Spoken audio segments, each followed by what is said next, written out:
What's up, guys? Today we're taking a look at Justice League issue 1 by Scott Snyder, which is the first and flagship Justice League book to spin out of the events of DC's Dark Knight's Metal and Justice League No Justice, starting a new era for the team. Obviously, there's going to be spoilers for this issue and possibly DC's Metal and Justice League No Justice. So now that you've been warned, let's dive in. The book starts with a strange comet or streak of light heading for Earth. And as we see this, we see that it can be seen as far as 85,000 years into the future. So Justice League 1000 is looking at it, the Monitor is looking at it, then even in present day, we see several immortals like Ganthet, Hera, and Phantom Stranger looking at it. Hera says, "Is that?" To which Ganthet replies, "Yes, Hera, the beginning and the end." Stranger, "Can we stop it?" Stranger replies, "No, it would escape us, Ganthet. Besides, it's not up to us. It never has been." We then turn the page and see that the glorious Hall of Justice has been built, which was teased at the end of Dark Knight's Metal when Bruce showed Clark and Diana the blueprints for it. Don't get me wrong, I love the Justice League Watchtower, but having the Hall of Justice back as the team's main headquarters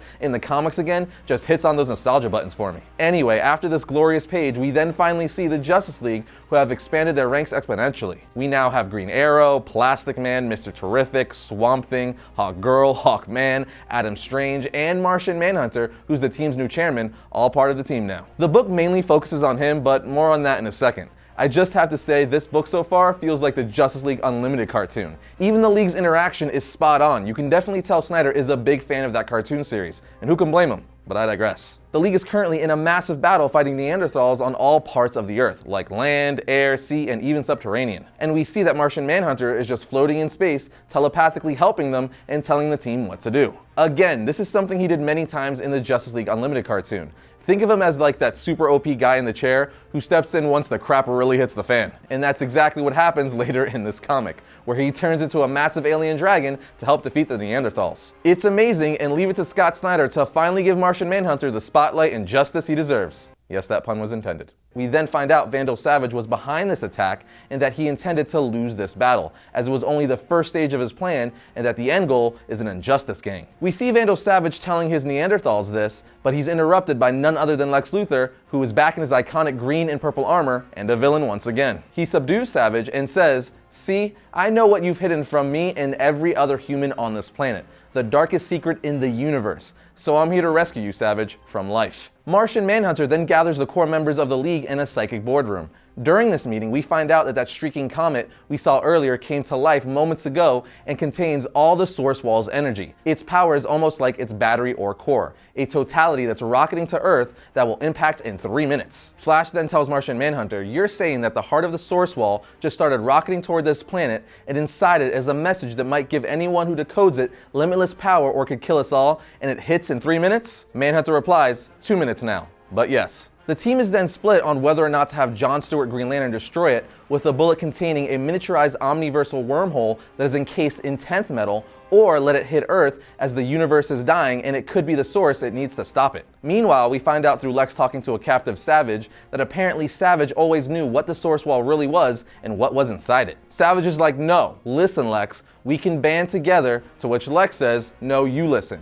You're the one being who knew the truth, coward, and well, now the final moment is upon us, and you built an injustice gang, when you know what the great moment really needed was a damn Legion." That's right, the Legion of Doom, which was also teased in Metal, is back, baby. The Hall of Justice and Legion of Doom, all in one issue? Yes, please. We then see that the Justice League is still debating on what to do about this mysterious totality headed for Earth, while Lex is seemingly beating Savage to death. With little time left, the League is finally like, "You're the chairman, call the vote, John," at which point John's psychic link to the others is broken. And it's broken because he picks up a message from Savage telling him the truth about this totality headed for Earth. We learn it's not good, as it's a multiverse crisis level threat. In fact, it could be the biggest threat the DC universe has ever had. But by the time John realizes this, it's too late. And the issue ends with Lex saying, "Oh John, here we go. In 3, 2, 1, doom," as the totality hits Earth. This issue is very well done and is setting up for some pretty big things to come for the future of the DC universe.